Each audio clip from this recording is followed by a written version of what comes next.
크리스찬의 쉿 콰이어트 타임.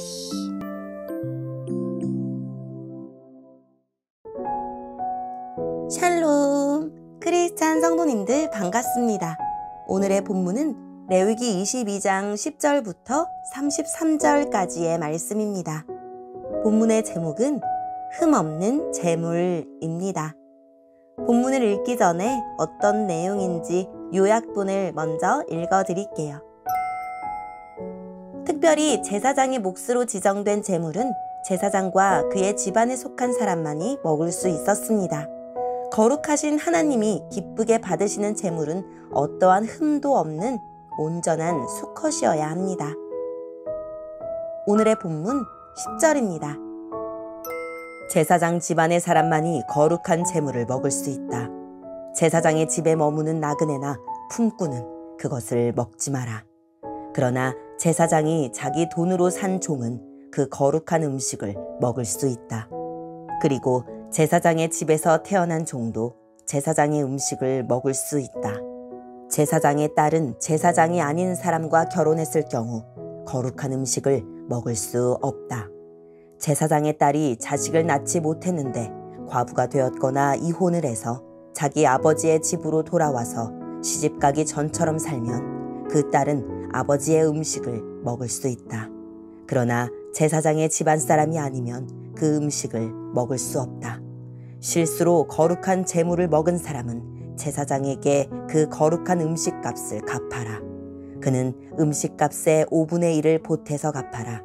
제사장은 이스라엘 백성이 여호와께 바친 거룩한 재물을 더럽히지 마라.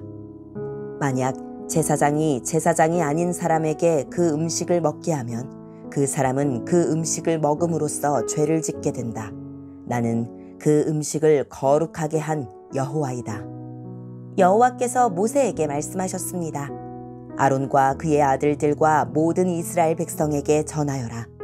이스라엘 백성이나 그 백성과 함께 사는 외국인이 번제를 바칠 때는 그것이 맹세한 것을 갚기 위해 바치는 제물이든 아니면 스스로 원해서 바치는 제물이든 소나 양이나 염소를 바치되 흠없는 수컷으로 바쳐라.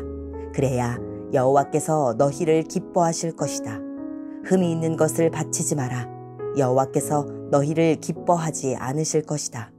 누구든지 여호와께 화목 제물을 바칠 때는 그것이 맹세한 것을 갚기 위해 바치는 제물이든 아니면 스스로 원해서 바치는 제물이든 소나 양을 바치되 흠없는 수컷으로 바쳐라. 그래야 여호와께서 즐거이 받으실 것이다. 앞을 못 보는 것이나 뼈가 부러진 것이나 다리를 저는 것이나 고름이 흐르는 것이나 피부병에 걸린 것을 여호와께 바치지 마라. 그런 짐승을 제단 위에 바치지 마라. 그런 것들은 여호와께 태워서 드리는 제물이 될 수 없다. 소나 양이 보통 것보다 작거나 생긴 모습이 성하지 않은 것이라 하더라도 그것이 스스로 원해서 바치는 제물이라면 바쳐도 괜찮다. 그러나 맹세한 것을 갚기 위해 바치는 제물이라면 바칠 수 없다. 고환이 터졌거나 으스러졌거나 찢어졌거나 잘린 짐승은 여호와께 바치지 마라. 너희가 사는 땅에서 그런 짐승을 바쳐서는 안 된다.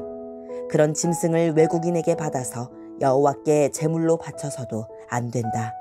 그런 짐승은 상한 것이며 흠이 있는 것이다. 여호와께서는 너희를 기뻐하지 않으실 것이다. 여호와께서 모세에게 말씀하셨습니다. 소나 양이나 염소가 태어나면 7일 동안은 그 어미와 함께 있게 하여라. 그러나 8일째 되는 날부터 그것을 제물로 바치면 여호와께서는 그것을 받아주실 것이다. 그러나 새끼와 그 어미를 같은 날에 잡지 마라. 암소나 암양이나 다 마찬가지다. 너희가 여호와께 감사의 제물을 바칠 때는 여호와께서 너희를 기쁘게 받으시도록 바쳐라. 너희는 그 바친 짐승을 그 날에 먹어라. 이튿날 아침까지 그 고기를 남기지 마라. 나는 여호와이다. 내 명령을 잘 기억하고 그대로 지켜라. 나는 여호와이다. 내 거룩한 이름을 더럽히지 마라. 너희 이스라엘 백성 가운데서 내가 거룩하다는 것을 드러낼 것이다. 나는 너희를 거룩하게 하는 여호와이다. 나는 너희 하나님이 되기 위해 너희를 이집트에서 인도해낸 여호와이다. 아멘. 오늘의 본문을 통해 이해할 수 있는 부분은 무엇일까요? 하나님은 거룩한 제사 음식을 먹는 대상을 제사장의 집안 사람으로 제한하십니다. 이 규정에 따라 제사장의 집에 머무는 나그네나 품꾼은 먹지 못합니다. 그들에게는 기업이 따로 있기 때문입니다. 반면 제사장이 돈을 지불하고 산 종과 그 식구들은 제사 음식을 먹을 수 있습니다. 같은 이유로 시집간 딸은 먹을 수 없지만 이혼하여 돌아온 딸은 먹을 수 있습니다. 제사장은 자격이 없는 사람이 부지중에 제사 음식을 먹지 않도록 음식을 잘 간수할 책임이 있습니다. 이어서 백성이 제물을 드릴 때 지켜야 할 규정입니다. 서약을 갚을 때나 자원하여 드릴 때 소떼나 양떼에서 흠 없는 것을 골라 드려야 합니다. 소나 양이나 염소를 제물로 드릴 때는 태어난 후 7일간 어미 품에 두고 어미와 새끼를 같은 날 죽이지 말고 제물로 바친 것은 그날 다 먹으라고 하십니다. 오늘의 본문을 통해 알 수 있는 우리 하나님은 어떤 분일까요? 이스라엘을 이집트 땅에서 구원해내신 이스라엘의 주이십니다. 또한 자기 백성을 세심하게 돌보시는 분입니다. 이스라엘은 이집트의 삶을 버리고 하나님이 주신 계명을 따라야 합니다. 그것이 약속의 땅에서 하나님 백성으로 사는 길입니다. 이스라엘 백성을 대표해 제사를 드리는 제사장과 그의 식구들이 굶주리지 않도록 세심하고 구체적으로 그들의 몫을 정하셨습니다. 우리에게 주신 말씀도 하나라도 사소하게 여기지 말아야 합니다. 나는 어떻습니까? 말씀을 대하는 태도가 곧 주님을 대하는 태도입니다. 오늘의 본문을 통해 우리에게 주시는 교훈은 무엇일까요? 성물은 11조와 더불어 기업이 없는 제사장의 수입원이었습니다. 일반인은 제사장의 성물을 먹을 수 없었습니다. 일반인에게 출가한 제사장의 딸과 제사장의 객이나 품꾼에게도 허락되지 않았습니다. 좋은 것이라고 다 가져야 하는 것은 아닙니다. 원한다고 다 해야 하는 것도 아닙니다. 하나님이 정해주신 것만 소유하고 하나님이 허락하신 것만 누릴 때 가장 행복합니다. 과도한 욕망이 하나님이 기뻐하시는 경계를 넘지 못하도록 스스로 절제합시다. 제사를 드리는 제사장과 제사에 드릴 제물 모두 흠없는 상태여야 합니다.